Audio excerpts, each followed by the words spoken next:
जय श्री राम।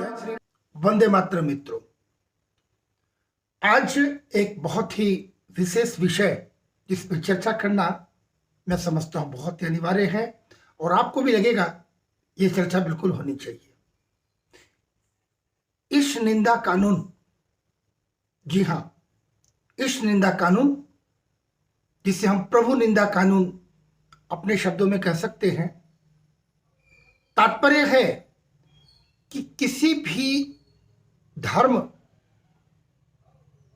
के इष्ट देव, उनके प्रतीक चिन्ह यानी धार्मिक चिन्ह, देवी देवताओं का अपमान करना, मजाक उड़ाना, उपहास बनाना या उनके चित्रों के साथ छेड़छाड़ करना, तात्पर्य है कि किसी की धार्मिक भावना को ठेस पहुंचाना, यह इस निंदा कानून के अंतर्गत आता है, जो भारतवर्ष में हम सनातनियों के लिए नहीं है।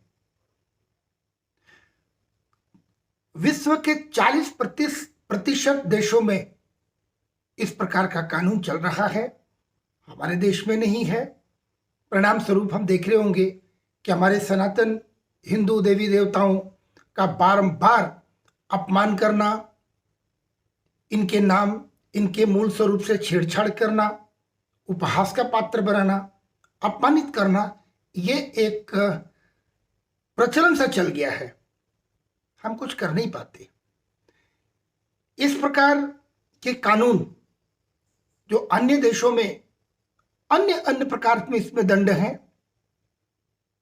कहीं 3 वर्ष की सजा, 10 वर्ष की सजा, 5 वर्ष की सजा, कुछ जुर्माना और साथ ही साथ उतना ही नहीं, कहीं तो मौत की सजा भी,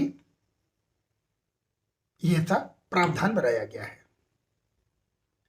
संविधान की धारा 19A के अंतर्गत अभिव्यक्ति की आजादी दी गई है, जिसके आड़ में आए दिन हमारे देवी देवताओं का अपमान होता है और वे बड़ी आसानी से कहकर निकल जाते हैं ये हमारे अभिव्यक्ति की आजादी है। कैसे अभिव्यक्ति? किसी को अपमानित करना आपकी अभिव्यक्ति है, निश्चित रूप से आपकी ये अभिव्यक्ति यदि है तो ये ना ही संस्कारिक है, ना ही मर्यादित है, नहीं अनुशासित है, और फिर भी आप कर रहे हैं इसकी आड़ पे।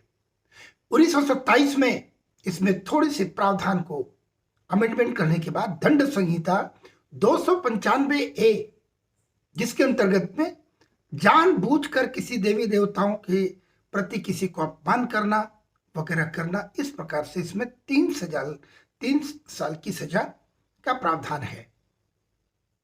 अब हम सभी को मन में एक भाव लाना चाहिए कि देश में हम अपनी आवाज हम जताना चाहें सरकार को कि हम इससे आहत होते हैं। इसके लिए एक प्रभु निंदा कानून बनाई जाए जिसमें कठोर से कठोर दंड हो। यदि कोई भी व्यक्ति इस प्रकार से धर्म का उपहास बनाता है, हमारी धार्मिक भावना को ठेस पहुंचाता है, तो उसके लिए कानून बने और ये कठोरता से पालन होने चाहिए। कई प्रकार के हमारे दायित्व होते हैं जीवन में, देव ऋण, पितृ ऋण, कई प्रकार के ऋण हैं। यह भी एक ऋण है। यदि हम अपनी धार्मिक रक्षा नहीं कर पाते हैं, सनातन के संवर्धन संरक्षण की नहीं कर पाते हैं, तो मैं भी कहीं ना कहीं दोषी हूं। इसके लिए हमें अनुशासित ढंग से, मर्यादित ढंग से, संवैधानिक ढंग से अपनी आवाज उचित जगह, संबंधित जगह तक पहुंचाना, जताना, उन्हें अपने ये महसूस कराना कि हमारी ये मांग है, इसे सुनी जानी चाहिए। स्मरण रहे, प्रभु निंदा कानून भारत में बनाई जाए और यह कठोरता से पालन होनी चाहिए। इस प्रकार की हमारी मांग है। आप सबों को अपने अपने स्तर से इस मांग को रखनी चाहिए।